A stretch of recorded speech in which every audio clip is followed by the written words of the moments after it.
हमारे prime minister Narendra Modi ये बहुत इलेक्शन जीतते हैं, कुछ आदत सी है नहीं इलेक्शन जीतने की, पर ऐसी क्या बात है जो इतने इलेक्शन जीत रहे हैं? भक्त कहते हैं कि ये उनका करिश्मा है। हेटर्स को वैसे तो कुछ समझ ही नहीं आया आज तक कि वो क्यों इलेक्शन जीत रहे हैं, पर वो भी अपनी एक थ्योरी बताते हैं कि ये हिंदू मुस्लिम डिवाइड करते हैं, इस वजह से जीत रहे हैं।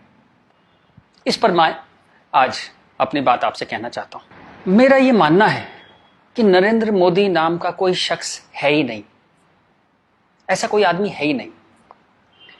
ही is just a face to express a deep anguish. इस देश के अंदर, इस देश के सबकॉन्शियस में कुछ बहुत गहरे जख्म है, कुछ बहुत दर्द है, कुछ बिट्रेल है, कुछ धोखे हैं। उनको एक्सप्रेस करने का कभी मौका नहीं मिला था इस देश को। एक मौका मिला, उस मौके का नाम है नरेंद्र मोदी। सवाल यह है कि ये गंगा जमनी तहजीब, ये कौमी यकजहती, ये भाईचारा, ये गुलदस्ता, ये कितना सच है? हिंदू मुस्लिम में दरार है या नहीं, मिसट्रस्ट है या नहीं, ये सब कुछ ठीक है। ये सिर्फ बातें मोदी ने फैलाई हैं। क्या ऐसा है? आज हम इसको टेस्ट करेंगे, इस सवाल को आज हम टेस्ट करेंगे। क्या आपको मालूम है सन 1800 से इस देश में हिंदू मुस्लिम दंगे हो रहे हैं? 1926 में पूरे देश में दंगे हुए थे। क्या यूपी, लाहौर, मुंबई, तमिलनाडु, कोलकाता, सब जगह अलग अलग वक्तों में दंगे होते रहे हैं। तो ये जो एक गंगा जमनी तहजीब है, ये कहां है? अगर इतने दंगे होते रहे, 100 साल से दंगे हो रहे हैं, तो कहां है ये गंगा जमनी तहजीब? चलिए एक और तरह से देखते हैं। आजादी का आंदोलन चला, गांधी जी हमारे लीडर थे, हम सब उन्हें प्यार करते हैं, बहुत आदर करते हैं, कोई इसमें डाउट ही नहीं है। अंबेडकर से गांधी जी का एक बार टकराव हुआ, तो गांधी जी ने आमरण अनशन कर दिया अंबेडकर के घर के सामने। ये बात है 1932 की। आखिर में अंबेडकर को झुकना पड़ा, पूना पैक्ट हुआ, और अंबेडकर ने एक बात कही जो बहुत प्यारी है, जो मैं गैलीलियो की बात, टक्कर की बात मानता हूं, नेवरदलेस इट मूव्स, उस टक्कर की बात मैं मानता हूं। अंबेडकर ने कहा बात तो मेरी सही है, लेकिन इस वक्त आपकी जान चली जाए ये ठीक नहीं है, क्योंकि अभी देश को आपकी जरूरत है आजादी के लिए, तो मैं अपनी मांग वापस लेता हूं। हालांकि बात तो मेरी सही है। कितनी प्यारी बात थी। उस आमरण अनशन से अंबेडकर को झुकना पड़ा। 1939 कांग्रेस का अधिवेशन तिरुचुली, सुभाष चंद्र बोस जीत गए थे कांग्रेस अध्यक्ष के लिए, सीतारामैया हार गए थे। लेकिन गांधी जी ने कहा कि नहीं, बोस नहीं बनेंगे, वरना मैं छोड़ दूंगा कांग्रेस, ये वो, बहुत कुछ टेंट्रम थ्रो किया। तो सुभाष चंद्र बोस ने त्याग पत्र दिया। यहां भी गांधी जी की जिद आगे आई। अंग्रेजों के खिलाफ भी उन्होंने भूख हड़ताल करी, तो अंग्रेजों को झुकना पड़ा। तो लोगों के दिल में ये सवाल है, मेरे दिल में सवाल था, जब मैं 7th-8th स्टैंडर्ड में था, तो मैंने अपने टीचर से पूछा था, जब जिन्ना ने कहा कि इस देश का पार्टीशन होगा, बंटवारा होगा, तो गांधी जी ने उसके घर के सामने आमरण अनशन क्यों नहीं किया? इस सवाल का जवाब कौन देगा? मुझे आज तक इस सवाल का जवाब नहीं मिला। खैर, उसके बाद जिन्ना अड़ गए तो पार्टीशन हुआ। 47 में पार्टीशन में करीबन 15-20 लाख डेड बॉडीज, जो हिटलर नहीं कर पाया, 15-20 लाख डेड बॉडीज हमने देखी। कुछ करोड़, 1-1.5 करोड़ लोग यहां से उजड़ के वहां गए, वहां से उजड़ के यहां आए। पूरी ह्यूमन हिस्ट्री में इससे ज्यादा डेंजरस, इससे ज्यादा खतरनाक चीज कुछ नहीं हुई। शायद वो रवांडा टूटसी में जो प्रॉब्लम हुई, वही इसकी टक्कर की प्रॉब्लम होगी। सैकड़ों औरतों को नंगा करके सड़क पे चलाया जाता था, उसे पिंड यात्रा कहते थे। इतनी दर्दनाक चीज, बट ये हुआ क्यों? And who failed? किस वजह से इतना बड़ा पार्टीशन हुआ? सिर्फ एक वजह से कि मुस्लिम्स ने कहा हम आपके साथ नहीं रहेंगे। और आप बकवास आज भी करे जा रहे हो गंगा जमनी तहजीब की, कौमी यकजहती की। 20 लाख लाशें गिर गई, आप अभी भी सच का सामना नहीं करोगे?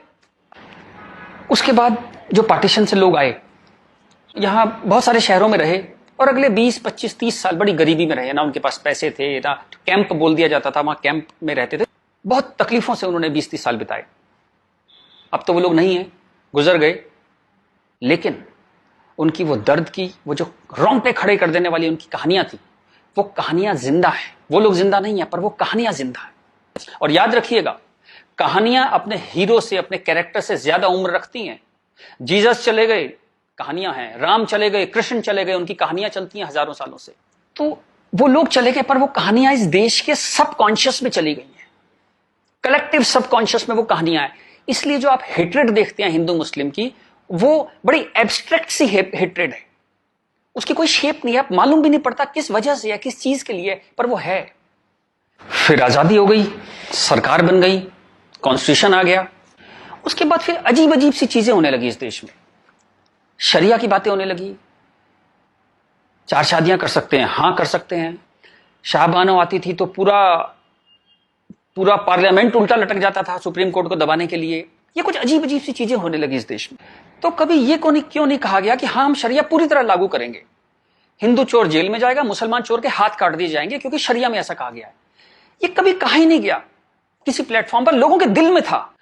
अब इस सवाल को दबाया कैसे गया? कांग्रेस के हाथ में ताकत आई। अब उसे इस बात से बचना था कि पार्टीशन हमारी वजह से हुआ, हम लोग फेल हो गए। तो उन्होंने सारे टेक्स्ट बुक अपने हिसाब से लेके सारे यूनिवर्सिटीज के वाइस चांसलर्स और ये एनसीईआरटी, सीबीएसई सबके हेड्स उन्होंने अपने आदमी भर्ती करने शुरू किए। उन्हीं लोगों को पद्मश्री देना शुरू किया, उन्हीं लोगों को तमाम मनसब और तमाम तरह की, वही चीफ गेस्ट बनते थे जलसों में। सारी टेक्स्ट बुक वैसी छपने लगी, जहां बस यही बताया जाता था कि दे दिया हमें आजादी, बिना खड़क बिना ढाल, और वो जवाहरलाल नेहरू या फूल लगाते थे और उस बच्चे उन्हें चाचा नेहरू कहते थे। लाइसेंस राज था, सारा प्रेस उन्होंने कंट्रोल किया, और खुद वो बड़े मजे से रोजा इफ्तार की पार्टियों में जाते थे। वो पार्टियां जहां ये बताया जाता था कि कोई मिसट्रस्ट नहीं है इन दोनों कौमों के बीच में, बढ़िया दावतें खा रहे थे, रोजा इफ्तार कर रहे थे। कांग्रेस बिकेम अ मछली मार पार्टी। उन्होंने मुस्लिम वोटों की फिशिंग स्टार्ट कर दी, यहां से फिशिंग स्टार्ट हुई। और अगेन वही बात, कैरेट, एक बार जब बात समझ में आ गई तो फिर जितने नए नए लीडर आने लगे, लालू, मुलायम and so on, Mamata Banerjee, सब वही फिशिंग में लग गए। मैं एक बड़ा इंटरेस्टिंग एक अपना परसेप्शन देना चाहता हूं आपको। ब्रिटिशर्स जो 47 में इंडिया छोड़ के चले गए, मान लीजिए आजादी के बाद वो यहीं रह जाते, मान लीजिए जैसे साउथ अफ्रीका में हुआ। वहां से जब अंग्रेज छोड़ के गए तो सारे अंग्रेज छोड़ के नहीं गए, बहुत सारे अंग्रेज वहीं रह गए अफ्रीका में। आप उनकी क्रिकेट टीम देखते हैं ना, सारे उनके ग्रीम स्मिथ और पोलक और सब उनके एबीडी, सारे उनके प्लेयर्स जो हैं, जो नेशनल हीरोज हैं, वो वाइट हैं। एक दो रबाडा वगैरह, रबाडा और वो सब खेल लेते हैं, बट मोस्टली वाइट्स खेलते हैं। अंग्रेज वहां से छोड़ के नहीं गए, वहीं रह गए। खैर, नेल्सन मंडेला ने उनको इतना खूबसूरती से हैंडल किया कि उस देश में भी वरना पार्टीशन होता और ऐसा ही खून बहता, पर वो इतने ही स्मार्टली उन्होंने हैंडल किया। वो एक अलग कहानी है, पढ़िएगा उसके बारे में। इस दुनिया की सबसे इंस्पायरिंग कहानियों में से है जो मंडेला ने किया। Great great guy. खैर, अगर यहां ऐसा होता कि ब्रिटिशर्स यहां रह जाते, तो मैं आपको मेरा ये एक आकलन है, तो 20-30 साल बाद एक पॉलिटिकल पार्टी पैदा होती जो उनके वोट की फिशिंग करती, और हमें यह समझाया जाता कि हिंदुस्तानी और ब्रिटिशर्स में कभी कोई झंझट था ही नहीं। They are friends, they are happy. हम मिलके होली, दिवाली, ईद मनाया करते थे। और ये जनरल डायर, ये तो आप झूठी बातें हैं, जलियांवाला बाग में गोली चला दी जनरल डायर ने, ये सब एग्जेजरेशन है, राइट विंगर्स ने पैदा किया है। अगर अंग्रेजों के भी वोट यहां पे होते तो ये झूठ चलता रहा, और Hindus got sick of it. पर कहने का कोई रास्ता नहीं था, कोई आउटलेट नहीं था इस बात को कहने का, कोई ऐसा चेहरा नहीं था वो जिसके साथ वो बात कहते कि वो एम्पैथी से हमारी बात सुनेगा। अब यहां मैं थोड़ी सी डिटूर लेना चाहता हूं। कांग्रेस ने इस देश की बहुत सेवा की है। अगर इतनी मॉडर्न आउटलुक के नेहरू जी ना होते तो देश यहां तक ना पहुंचता। उतनी भयंकर गरीबी में जब दंगे भी थे, वॉर भी थे, नेहरू जी ने इसरो के बारे में सोचा, एटॉमिक पावर के बारे में सोचा, आईआईटीज के बारे में सोचा। Great guy. जो उनकी अच्छाइयां वो अच्छाइयां हैं, बट इसी के साथ जो गलतियां भी उन्होंने बहुत बड़ी करी। एक इतनी बड़ी चीज को, एलिफेंट इन द रूम जिसको बोलते हैं, डायनासोर आपके सामने खड़ा था, आप उसे एड्रेस, उसका सॉल्यूशन नहीं निकाल पाए। कम से कम हाँ तो कहते डायनासोर खड़ा है। और झूठ ऐसे ऐसे चलाए, जैसे कश्मीर के बारे में झूठ चलाया। 370 का तो कुछ हो नहीं सकता भाई। महाराजा हरि सिंह ने यही शर्त पे विलय किया था कश्मीर का, क्योंकि 370 उन्होंने तब किया, तो कुछ हो ही नहीं सकता इसका। अब पता लगा ये झूठ है, महाराजा हरि सिंह ने ऐसा कुछ साइन ही नहीं किया था। ये तो दलाल टाइप के लोगों ने 1.5 साल बाद, 1.25 साल बाद लाए 370, और अंबेडकर ने साफ साफ मना किया कि नहीं है ये 370 नहीं लगाऊंगा, इतनी खराब है ये। फिर भी लगा दिया आपने, जबरदस्ती ठोक दिया आपने। अब मैं अपनी बात पे वापस आता हूं कि नरेंद्र मोदी कोई आदमी है ही नहीं, ये वो खूंटी है जिस पे पूरे देश ने अपना ये जो बरसों का गुस्सा है, 50 साल का नहीं, 150-200 सालों का गुस्सा टांगना शुरू कर दिया उस खूंटी पे। डिस्कशंस स्टार्टेड हैपनिंग, गुस्से को एक जगह मिली, एंगर फाउंड अ वेंट। चलिए एक और बात करते हैं। मेरा मानना है कि हम लोग एक एहसान फरामोश कौम है। जी बिल्कुल ठीक सुना आपने, हम एहसान फरामोश लोग हैं। गुरु अर्जुन देव, गुरु तेग बहादुर, बंदा बहादुर, भाई मती दास, हकीकत राय, गुरु गोविंद सिंह, आपने नाम सुने, सिख गुरुज, उनके साथी। जब हिंदू कौम इस्लामिक रूलर से बहुत परेशान थी, फोर्स कन्वर्जन हो रहे थे, बहुत जुल्म हो रहे थे, जजिया वजिया बहुत चीजें थी, तो इन्होंने हिंदुओं को बचाने के लिए ये सब कुर्बानियां दी। किस गुरु को जिंदा जला दिया गया, किसको गर्म तवे पे भून दिया। बात समझ रहे हैं आप? जैसे सब्जी बनाते हैं आप, गर्म तवे पे जिंदा भून दिया, किसको आरे में से बीच में से काट दिया, किसको रुई से बांध के जला दिया, किसके बच्चों को दीवार में चिनवा दिया, किसके बच्चों के दिल निकाल के बाप के मुंह में ठूस दिए। ये सब कहानियां हमने पढ़ी। इनकी कविताएं हम स्टेज पे गाया करते थे जब हम छोटे थे। हकीकत हूं, हकीकत को हकीकत जब बताऊंगा, हूं एक लाखों को हकीकत मैं बनाऊंगा। इस सारे जुल्म को सहकर हिंदुओं में से एक वॉरियर कौम पैदा हुई, खालसा। पर आजादी के बाद टेक्स्ट बुक, कांग्रेसियां टेक्स्ट बुक थी सारी, इरफान हबीब, रोमिला थापर, इन सब ने हमें हिस्ट्री पढ़ानी शुरू करी और ये कहा गया कि भाई हम बड़े सेकुलर हैं, सेकुलर रहो और प्रोग्रेसिव बातें करो। अगर आपने ये सब बातें करी तो बड़े आप कम्युनल कहलाओगे। तो हम बड़े कंफ्यूज से हो गए कि क्या करें। तो कुछ समझ नहीं आया तो हमने सिखों पे जोक बनाने शुरू कर दिए। कल्पना कीजिए, हिंदुओं में से उठी हुई एक कौम जिसने इतने बलिदान दिए, आज हम उसके ऊपर चुटकुले बनाते हैं। बजाय उस कौम को सिर पे बिठाने के हम उस पर चुटकुले बनाने लगे। चलिए, ये वक्त भी देखा इस देश ने। यहां से प्रॉब्लम शुरू हुई। जिन मुस्लिम रूलर्स के हाथों, जिससे पूरे लंबे वक्त में वो जो हमने तकलीफें सही, जैसे ब्रिटिशर्स के हाथों सही, ब्रिटिशर्स चले गए, उन मुस्लिम लोगों के हाथों जो हमने इतनी तकलीफें सही, उनको आजादी के बाद हम कुछ एड्रेस ही नहीं कर पाए और कंफ्यूज हो गए कि ये सब जुल्म हुए भी थे या नहीं थे। ये गुरुओं ने जो इतनी बलिदान दिए थे, जो इतने सैकड़ों सालों से ये जो गुरुद्वारे बने हुए हैं, ये सच्चे हैं कि नहीं है, या ये मोदी ने बना दिए जाके चुप चुप के 200-300 साल पहले मोदी ने बना दिए। अंदर ही अंदर एक कैंसर है, इस गुस्से का एक कैंसर है जो इस देश को खाए जा रहा था कई सौ साल से। वो कैंसर पार्टीशन में दिखाई दिया। आपके 2 हाथ काटने पड़े, एक भारत, एक पाकिस्तान बन गया, एक बांग्लादेश बन गया, 2 हाथ कट गए आपके अंदर इतना बड़ा कैंसर था। लेकिन आप क्या करते हैं? आप लिपस्टिक लगाते हैं, पाउडर लिपस्टिक लगा के आप कहते हैं भाई everything is well, all is well. चलिए, इस प्रॉब्लम को एक और तरह से देखते हैं। तो ये भारत, पाकिस्तान, बांग्लादेश तीनों को मिला दें तो करीबन 50 करोड़ मुस्लिम लोग हैं यहाँ पे रहते हैं। ये कहां से आए? इतने मुस्लिम तो अरब में भी नहीं है, मिडिल ईस्ट में इतने मुस्लिम नहीं है। इस देश में पारसी भी आए, बुद्ध हैं, राजपूत हैं, सिख हैं, बहुत कौम है, ये क्यों नहीं हो गए 50 करोड़? इस क्वेश्चन का क्या आंसर है? फिर एक दलाल टाइप के जो लोग हैं, उन्होंने एक नया नैरेटिव स्टार्ट किया। ये पिछले 25-30 साल से ज्यादा जोर पकड़ा इस नैरेटिव ने, 20-25 साल से, कि ये प्यार से कन्वर्ट हो गए। ये हिंदू ही थे, प्यार से कन्वर्ट हो गए। वेरी गुड, वाह। ये कहा गया सूफी संत आते थे, दरवेश, फकीर, वकीर आते थे और लोग प्यार से कन्वर्ट हो गए। मैं आपको एक एग्जांपल देता हूं। जैसे हमारा एक बहुत बड़ा देश था, ऐसे एक बहुत बड़ा देश था पर्शिया। वहां पारसी रहते थे और वो कलाओं में, ट्रेड में, एजुकेशन में बहुत ऊपर देश था। उसकी वो पूरी सिविलाइजेशन बहुत हाई पे थी। ये मिडिल एजेस की बात है। मुस्लिम्स का अटैक हुआ, करीबन 25-30 साल में एक भी पारसी जिंदा नहीं बचा। सारे देश छोड़ के भाग गए, मर गए, लूट, हत्या, बलात्कार। और 25-30 साल में एक नया इस्लामिक मुल्क बन गया। बाद में जिस मुल्क का नाम पड़ा ईरान। सारे पर्शियंस कहां गए? कुछ भाग के तो हिंदुस्तान भी आ गए थे। वो प्यार से कन्वर्ट हो गए। ऐसा प्यार इस दुनिया ने कई बार देखा है। अफ्रीका में, एशिया में ऐसा प्यार 25-30 कंट्रीज ने बर्दाश्त किया है और वो 25-30 कंट्री टोटल इस्लामिक बन गए। और लेटेस्ट कश्मीर, जब वहां से 3 लाख 4 लाख हिंदू भगाए गए तो वो प्यार से भागे वहां से और पूरा कश्मीर इस्लामिक हो गया। Make no mistake, it's a caliphate.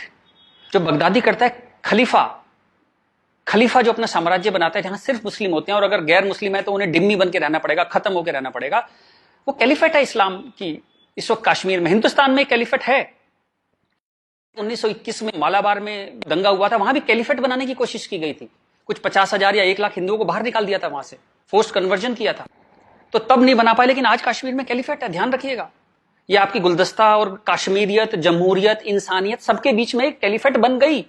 लेकिन आप कहते हैं कुछ हुआ ही नहीं है। और जब ये 3-4 लाख हिंदू वहां से भगाए गए 1 महीने के अंदर, तब कॉन्स्टिट्यूशन सो रहा था, इंटेलेक्चुअल सेमिनार कर रहे थे, गंगा जमनी तहजीब पे सेमिनार कर रहे थे और इस तरह की तमाम रोजा इफ्तार की दावतें चल रही थी। Happy, everybody was happy. और जो पूरी तरह इस्लामिक नहीं बना, उसके टुकड़े हुए, जैसे हिंदुस्तान के टुकड़े हुए, सूडान के टुकड़े हुए और आपकी और हमारी जिंदगी में, हमारे लाइफ टाइम में स्वीडन के टुकड़े होंगे। आज से 15-20 साल के अंदर स्वीडन टूट जाएगा। ये एक प्रोसेस है जो पूरी दुनिया में चल रहा है। आप या तो बहुत भोले हैं, देखते ही नहीं, या आप इतने मूर्ख हैं कि दुनिया में क्या हो रहा है आपने कभी देखा ही नहीं, या आप झूठे हैं, या आप दलाल हैं। अगर आप इस पूरे प्रोसेस को मना करते हैं कि नहीं नहीं ऐसा कुछ नहीं था, यहां तो बड़ी गंगा जमनी तहजीब थी, आप इन सब में से एक हैं, या हो सकता है सब कुछ हो। चलिए मैं आपके साथ एक एक्सरसाइज करता हूं। आपके एक दादा होंगे, एक दादा परिवार है, दादा, चाचा, ताऊ, बुआ, फूफा, उधर के उनके बच्चे, सब एक पूरी फैमिली ट्री वो है, एक नाना की तरफ से है, तो एक आदमी करीबन ऐसे 10-15 परिवार उसके आसपास होते हैं। इसके बाद आप कॉलेज, आपका कॉलेज, स्कूल कॉलेज, जहां 50-100 स्टूडेंट हैं, जिसमें कुछ दोस्त हैं जो आपके साथ ट्रेवल करते हैं जिंदगी भर। फिर आपका मोहल्ला, आपकी कॉलोनी, वहां भी आप 10-20 परिवारों को जानते हैं। यूं कहें एक आदमी मोटा मोटा 700-800 1000 लोगों की खबर उसको होती है, डायरेक्ट खबर, चाहे मिले ना कि कोई बहुत दूर रहता है, लेकिन हाँ पता लगता है उसकी शादी हो गई, उसके बच्चा हो गया, डेथ हो गई, कुछ बहुत अच्छा हो गया, बहुत बुरा हो गया, खबर आ जाती है कहीं ना कहीं से। अब मैं आपसे एक्सरसाइज करता हूं, पिछले 20, 30, 50 साल में ये इन 1000 लोगों में से कितने लोग मुस्लिम बने, कितने लोग कन्वर्ट हुए? आंसर मिलेगा 0। क्या हुआ? सारे सूफी, दरवेश, फकीर रिटायर हो गए, आईपीएल देखने चले गए, इस्लाम की कशिश खत्म हो गई। दोस्त, जब तक गर्दन पे तलवार ना हो ना, कोई कन्वर्जन नहीं होता, या बहुत सारे पैसे ना हो, कोई कन्वर्जन नहीं होता। उसके बाद पार्लियामेंट पे अटैक हुआ, इस देश की पार्लियामेंट पे अटैक हुआ, और उसमें शामिल अफजल गुरु, उसके सम्मान में, उसके समर्थन में लोग खड़े हैं, हजारों हजारों लोग मुसलमान खड़े हैं, और हमने तब भी कुछ नहीं कहा, इस देश में हाहाकार नहीं हुआ। मुंबई में कुछ साल पहले आजाद मैदान में एक रैली हुई, किस लिए हुई? रोहिंग्याओं के समर्थन में। आपका क्या लेने देना है रोहिंग्याओं के समर्थन में? और रैली के आखिर में क्या हुआ? जो शहीदों के लिए स्मारक बना है, फौजियों के लिए, शहीदों के लिए जो स्मारक बना है, उसको जूते मार मार के तोड़ दिया। इतनी नफरत आपके मन में इस देश के लिए, और कोई कुछ कहता ही नहीं, कोई कुछ कह ही नहीं पा रहा था। ये चल रहा था इस देश में। तो ये जो एक हेट है, ये इन दोनों कौमों में रही, और वो एक हेट, वो एक नफरत जो थी, वो कभी, it never became a past history, distant history, कभी नहीं हुआ, वो रोज रहा। कभी वो अफजल गुरु के रूप में आ गई, कभी वो क्रिकेट मैच के रूप में आ गई, कभी कश्मीर, कभी आजाद मैदान, वो हमेशा कभी ना कभी उसके न्यू एडिशंस आते रहते थे। एक और एक्सरसाइज करते हैं। आप मोटरसाइकिल चलाते हैं, कार चलाते हैं, साइकिल, स्कूटर कुछ चलाते होंगे। जब भी आप सड़क में जाते हैं तो थोड़ा संभल के चलते हैं, लेकिन आपके शहर के जो मुस्लिम एरिया है, जब उसमें आप जाते हैं तो कुछ एक्स्ट्रा संभल के चलते हैं कि नहीं? एक्स्ट्रा संभल के, कि अगर यहां लग गई तो एक्स्ट्रा पिटाई होगी। वो जो फियर है आपके अंदर, वो जो डर है, वो कमाल की चीज है, जिसको देश कहता है नहीं, एक सिस्टम कहता है नहीं, लेकिन आपके अंदर है, करोड़ों लोगों के अंदर है, 100 करोड़ लोगों के अंदर है वो डर। और एक आखिरी एक्सरसाइज, जब भी आपको कोई ज्ञान बांटता हुआ आदमी मिले, सेकुलर मिले, इंटेलेक्चुअल मिले, गंगा जमनी तहजीब वाला आदमी मिले, सब बराबर हैं, सब धर्म है, तो उसको कहिएगा चलिए एक पेज पे लिखते हैं, गीता, बाइबल, कुरान सब एक जैसे हैं, जीसस, राम, कृष्ण, पैगंबर मोहम्मद सब एक जैसे हैं, ना कोई छोटा ना कोई बड़ा, सब प्यारे इंसान है, सब बढ़िया हैं, सब बराबर हैं। एक पेज पे लिख के उसे बोली जरा 2-4 मुस्लिम से साइन करा के ला। ऐसी ची की आवाज आएगी उस इंटेलेक्चुअल की, आपके पास जिंदगी में दोबारा नहीं आएगा। वो एक मुसलमान के साइन नहीं करा सकता इस बात पे। ये सारा ड्रामा हमारे लिए है। ये तो जहां से मैंने बात शुरू करी थी कि ये जो गुस्सा है, ये कई 100 साल का गुस्सा है, जिसको वेंट नहीं मिला, कभी निकलने की जगह नहीं मिली। और ये जो बार बार दंगे होते हैं ना, ये उसकी EMI है। And coming back to the point, Modi कोई आदमी है ही नहीं, मोदी वो मौका है, और वो गारंटी है कि इस बार जब शाहबानो पार्लियामेंट में आएगी कि हलाला हो गया, कि 4 विवाह हो गया, कुछ हो गया, इस बार पार्लियामेंट ब्लैकमेल नहीं होगी। वो एक शख्स नहीं है, वो एक इमोशनल बाम है, एक इमोशनल मलहम है, जिसकी इस देश को कई 100 साल से जरूरत थी। और अगर आप सोचते हैं कि एक आदमी क्या कर सकता है, तो दोस्त, कैसे आकाश में सुराख नहीं हो सकता, एक पत्थर तो तबीयत से उछालो यारों।